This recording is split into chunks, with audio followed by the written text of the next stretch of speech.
que 1 milhão de anos para nós pode ser um segundo para o Senhor. É verdade isso, Senhor?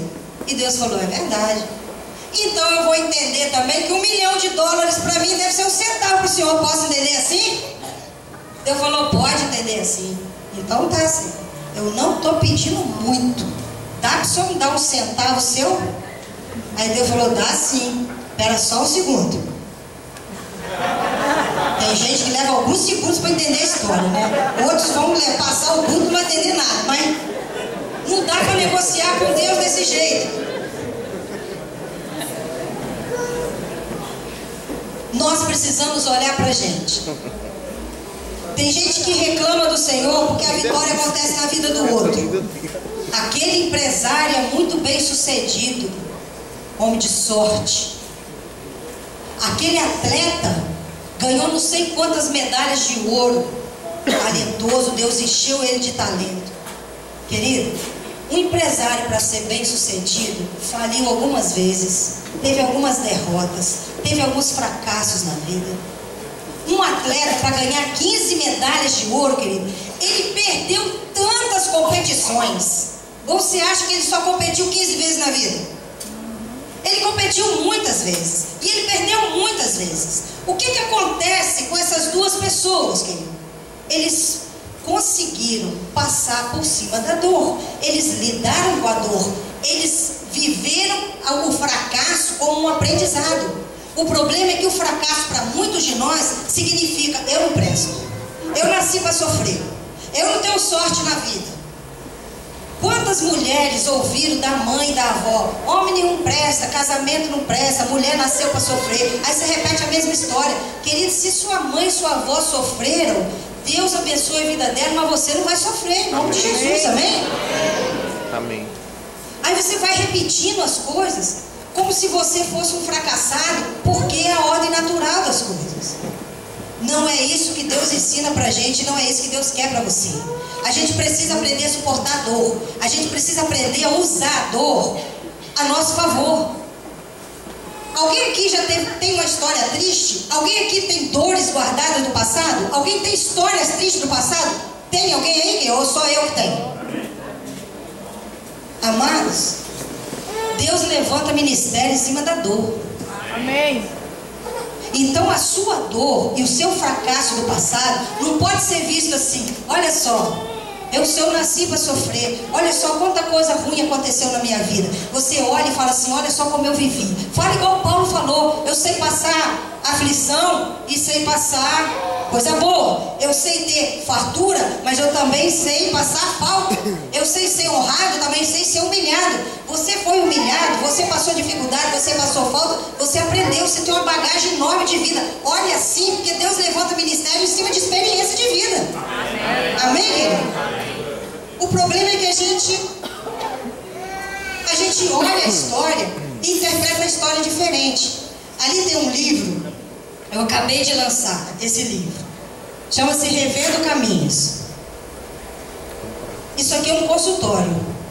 Você vai se achar aqui em algum lugar. A gente precisa rever os caminhos. Mas não é rever o caminho para ficar remoendo o passado, não. Não é rever o caminho para ficar se lamentando, não. É para você interpretar o seu passado de outra maneira. É para você olhar a sua história e entender essa história de outro jeito. Tinha uma moça que ela vivia encolhida na vida. Ela não dava um passo na vida, porque ela achava que ela não tinha direito a nada, porque a mãe tentou abortar ela 8 vezes. Ela sempre ouviu essa história. A mãe usou todos os tipos de meios para abortá-la, e ela ficou sabendo disso. Desde criança. Ela cresceu achando que ela não tinha lugar no mundo, porque nem a mãe dela queria. Qual é a interpretação que se faz dessa história, querido? Mesmo que uma mãe não queira, Deus quis tanto a vida dessa menina, aleluia, que toda tentativa humana não conseguiu impedir a vontade de Deus. Eu creio. Essa é a realidade, ou não é, gente? Nós interpretamos errado a história. Verdade. Os fatos aconteceram, mas a gente tem uma visão errada deles. E nós precisamos rever e interpretar de novo. Jesus quer que você limpe a sua rede. Glória. Amém. E que você saia desse sentimento de derrota. e sai desse sentimento de vítima. A gente acha que é vítima da vida, é vítima de um sistema, é vítima de pessoas que estão ao nosso lado. Nós não somos vítimas de nada, querido. Nós somos agentes da nossa história. Amém. José dá uma lição tremenda a respeito disso. Talvez você tenha alguma promessa de Deus pessoal para a sua vida. Alguém tem promessa de Deus pessoal, né? Só os que estão na Bíblia não. Tem uma promessa de Deus pessoal para a sua vida? Você tem essa promessa de Deus pessoal para a sua vida, mas a realidade não está condizendo com a promessa. Deus falou que você ia ser próspero e você está desempregado. Certo? Um exemplo. A realidade está falando o oposto da promessa. E você se perde o foco da promessa porque você olha para a realidade. José deu uma lição tremenda a respeito disso. José teve sonho quando era pequeno, né? Quando era adolescente, de que ele seria uma pessoa muito importante. Que ele seria um cara muito grande. José sonhou que ele estaria num alto posto. Jogaram ele no fundo do poço. José sonhou que ele ia ser muito importante. Ele foi escravo. José sonhou que ia ter muito poder, querido. Ele foi prisioneiro. Mas sabe uma coisa que José fez? Ele não aceitou o lugar que colocaram ele como se fosse um conceito sobre ele. Amém. Ele viveu como ele foi vendido como escravo, mas ele não se identificou como escravo. Você me entende? Eu entendo. Aleluia. Amém. Ele não aceitou o conceito de escravo. Ele chegou ali, ele fez tanta coisa, ele produziu tanto além do lugar de escravo, que viram a capacidade dele e colocaram ele como administrador, não foi? Injustamente ele foi para a prisão. Quando chegou na prisão, para os outros ele era prisioneiro, para ele não era prisioneiro não, querido, porque ele chegou lá, ele devia ter chegado botando defeito nas coisas. Olha, isso aqui não administra assim não, isso aqui faz desse jeito. Olha só, gente, vamos organizar aqui. Não foi isso que ele fez? Porque deram a chave da prisão para ele. É, isso aí. Certo? Então ele não se sentia vítima. Ele não falou assim, Deus, eu não ia ser poderoso, Deus, eu não ia ser rico, Deus, eu não ia ser maior que todo mundo, como é que eu estou só afundando? Ele não falou isso não. Aonde ele estava, ele fazia o melhor que ele podia. Amém. E foi por isso que ele cresceu, querido. Sabe o que acontece com a gente? A gente se economiza. Nós temos que vencer o comodismo que tem dentro de nós. A gente se economiza. Quantas pessoas fazem esse discurso pobre, medíocre? Ele finge que me paga, eu finjo que trabalho. E pensa que é esperto em dizer tal coisa, querido. Isso é a coisa mais idiota que alguém pode dizer contra si mesmo. Você não está enganando o seu patrão, você está fazendo contra você. Eu conheço um rapaz que foi criado em orfanato, depois foi para a FEBEM, saiu com 14 anos da FEBEM, procurou um lugar onde ele pudesse morar, começou a trabalhar como boy num escritório de contabilidade. Ele ficava depois do trabalho dele querendo que o patrão ensinasse alguma coisa a mais para ele. Ele falou assim, não importa que eu sou boy, eu vou ser o maior boy que essa empresa já teve. Amém. Ele ficava até mais tarde, o patrão achou ele muito interessado e resolveu pagar um curso de contabilidade para ele.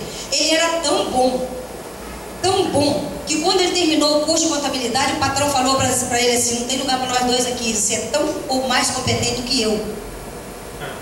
Pode ir embora e faça a sua empresa. Aí ele foi para um lugar onde tinha uma igreja muito grande, ofereceu gratuitamente para a igreja a contabilidade e pediu ajuda para indicarem para ele. Esse rapaz hoje é conferencista internacional, nem é mais contador.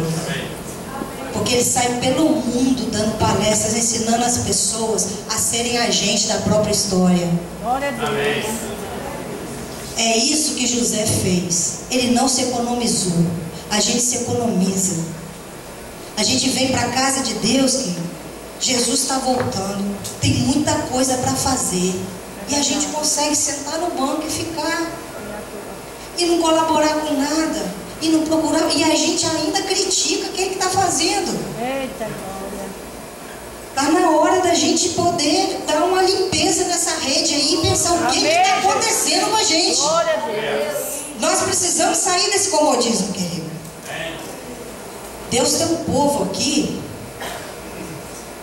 que precisa de ter uma visão mais ampla. Amém, meu Deus. Se Deus está falando isso com a gente hoje, é porque Ele está apostando nessa igreja aqui. Amém, gente. Jesus. Deus não ia perder tempo com o povo que está morto, não. Ele está ganhando tempo com o povo que está vivo. Se essa é a palavra que está acontecendo nessa igreja, é porque esse povo está vivo. Só precisa despertar, gente. Amém. A gente precisa despertar. Amém, irmãos? Quando a gente desperta, quando a gente lava a rede emocional, quando a gente cuida daquelas mazelas que a gente vem trazendo, que estão fazendo a gente se sentir inseguro, pequeno, medroso, quando a gente olha isso com outros olhos, a gente muda a visão. Aí você passa a não ter mais medo de mudança. Tem pessoas que têm muito medo de mudar. Eu não vou fazer isso, não vou apresentar na igreja, eu não vou tentar fazer nada não, porque eu não sei se vai dar certo, eu não sei se eu vou fazer bem feito, eu não sei se as pessoas vão me elogiar. Você fica querendo garantias. Existe garantia de coisa nenhuma nessa vida, querida. A única garantia que existe é estar na mão de Deus, mais nada é garantia. A gente ousa, a gente enfrenta, a gente se joga, a gente faz, a gente realiza. É assim mesmo, Jesus. Glória a Deus. O resultado é do Senhor. Amém. Tem pessoas que têm tanto medo de fazer alguma coisa por falta de garantia, que fica agarrado num lugar e acha que ali ele está seguro. A vida está passando, você não está vivendo nada, porque você quer segurança. Se lança na vida, irmão. Segurança, Deus é que dá. É Ele que mantém você seguro. É assim mesmo. Essa é a segurança que você Glória precisa. a Deus. Tem um cara, às vezes a gente pensa assim, por que tem pessoas que descobrem coisas tão interessantes, né? Não tem umas ideias assim geniais que mudam a história? Tem gente que tem umas ideias assim que muda a vida dela, muda a vida dos outros, constrói coisas, são ideias simples, mas as pessoas têm ideias geniais. Tem pessoas que são ousadas demais. Qual a diferença que faz? Ela acredita em Deus e nela. Porque tem gente que acredita em Deus, mas não acredita em si mesma. Você acredita em Deus, mas não acredita em você, você acha que o milagre é para o outro. Deus existe, mas está fazendo na vida do outro, na minha não vai fazer, certo? Mas quando você acredita em você e sabe que Deus te ama e vai fazer na sua vida como faz na vida de qualquer um, você se joga. Amém. Não importa o que vai acontecer. Tem uma história de um cara que ele acompanhava um conferencista. O nome dele era Alfredo. E ele era motorista de um conferencista, um cientista, que há 20 anos o Alfredo viajava levando esse conferencista para fazer palestra em vários lugares. Um dia foram para o interior, para um lugar que o conferencista nunca tinha ido. Aí o Alfredo falou assim: doutor, o senhor sabe que eu acompanho o senhor há 20 anos, né? E o senhor sabe que eu já decorei essa palestra do senhor de frente para trás e trás para frente, né? Eu sei tudo que o senhor fala. Se o senhor me deixar, eu não entendo nada dessas leis, mas eu repito tudinho igual o senhor fala. Me deixe fazer uma palestra para ver se eu não sou brilhante igual o senhor. Aí o cientista falou assim: Alfredo, menos, meu filho. Você pode até ter descoberto tudo, ter aprendido, decorado tudo que eu falo, mas você já viu o que acontece no final da conferência? O povo faz um monte de pergunta. Eu quero ver como é que você vai responder. Eu sei todas. Eu conheço todas as perguntas e eu conheço todas as respostas e eu vou me sair bem em todas elas. O senhor me dá uma chance que eu coloco o meu salário nisso. Se eu errar alguma coisa, o senhor não precisa me pagar mais nada. Vou trabalhar de graça para o senhor. O conferencista falou assim: Alfredo, você é petulante demais e eu vou arriscar o meu nome para colocar você nessa situação, para você ver o lugar e tomar posse do lugar direito que você tem. Chegaram lá, foram para o banheiro, trocaram de roupa. Foi o cientista lá para o último banco com uma roupinha do motorista, com um capzinho de motorista. E foi o motorista lá para frente com o terno italiano dele, não é? Fez uma conferência igualzinha o cientista faria. Fez uma palestra brilhante. No final, um monte de gente fez pergunta. Ele respondeu todas as perguntas. Aí, tinha um rapazinho superdotado. Desse superdotado que vão numa conferência, ele faz a pergunta que ele sabe a resposta, mas ele quer acabar com a vida do cara que está falando. O gêniozinho lá fez uma pergunta que ninguém nunca tinha feito. daquela brilhante. O Alfredo não perdeu o rebolado. Mas, meu rapaz, essa pergunta sua é tão simples e tão fácil que eu vou deixar meu motorista lá atrás responder pra você.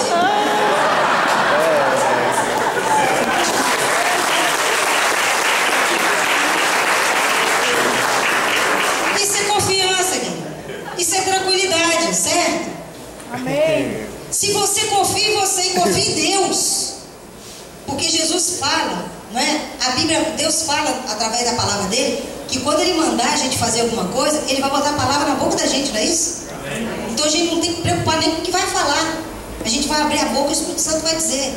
Isso é confiar em si mesmo e confiar no Senhor. Amém, amados? Amém. Ninguém veio aqui para viver de uma forma medíocre.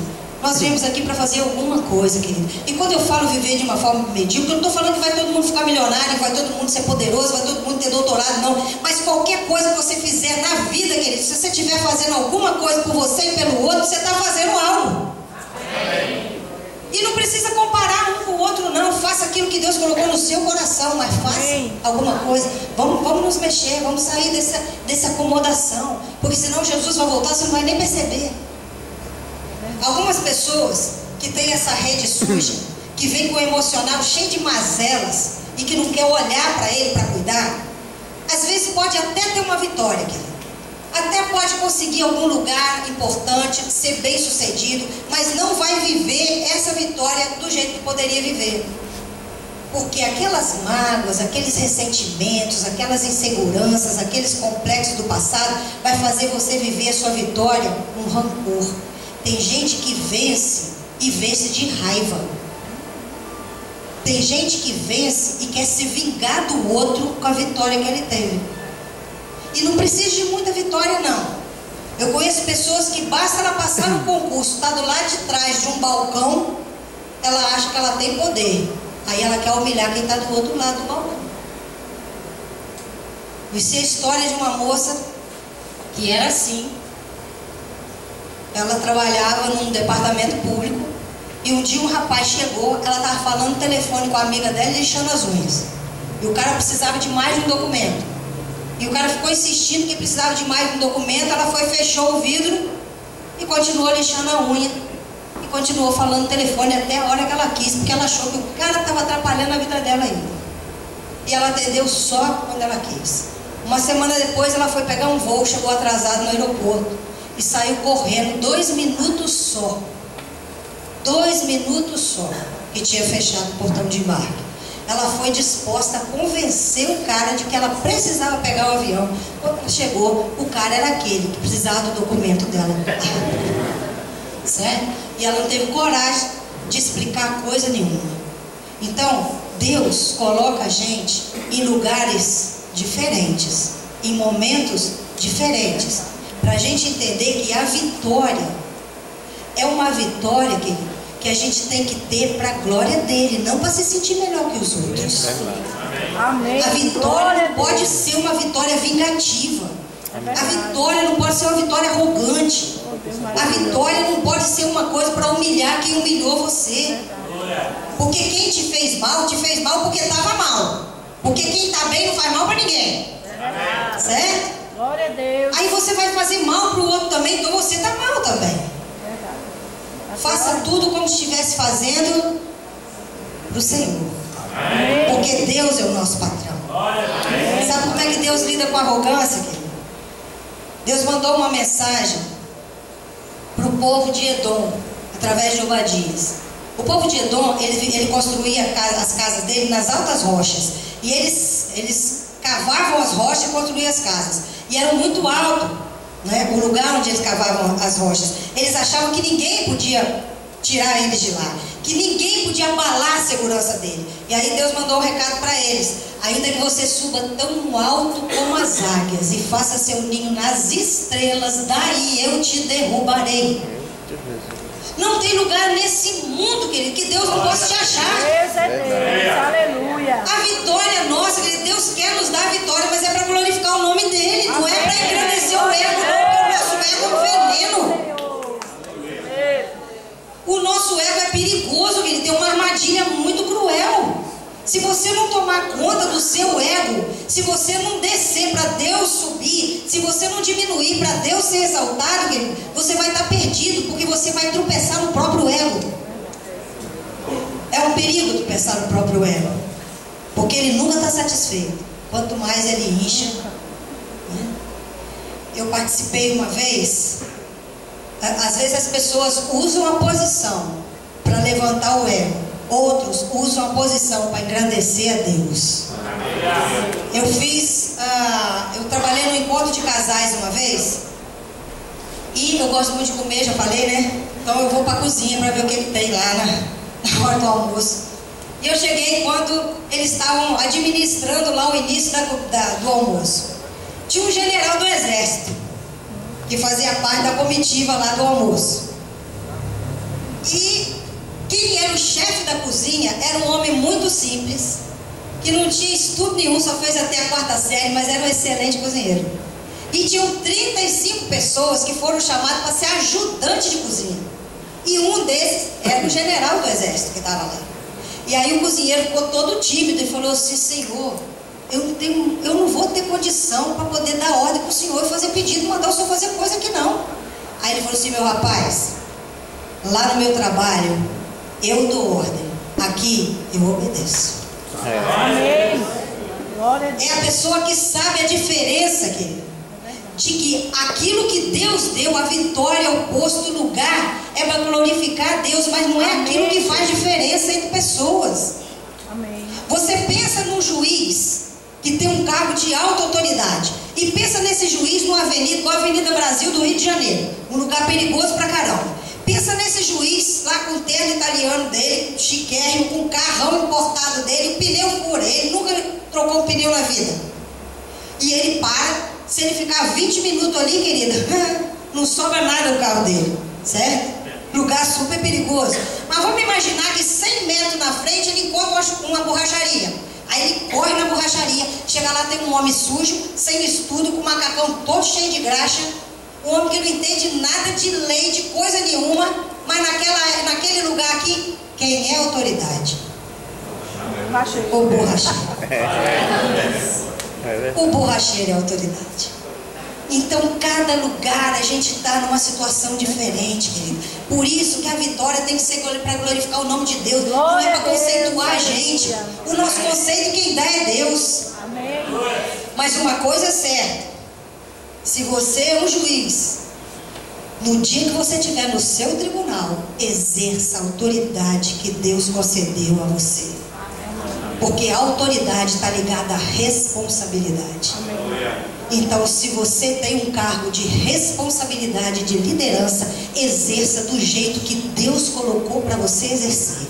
Na hora que aquele homem estiver lá no banco dele de juiz, ele tem que ter autoridade. É verdade ou não é, querido? Porque a autoridade está junto com a responsabilidade. E é por causa disso que muita gente tem medo de ter sucesso. A gente sabe que muita gente tem medo de fracassar. Tem medo de fazer alguma coisa porque eu não sei se vou ser bem sucedido. Tenho medo de fazer porque eu tenho medo de fracassar. Tem muita gente que tem medo de ter sucesso. Parece estranho, né? Mas tem gente que tem medo de ter sucesso. Sabe por quê? Porque sucesso traz responsabilidade. E tem muita gente que não quer se comprometer porque não quer ser responsável. Aí o que ela faz? Sabota a própria vitória e culpa os outros.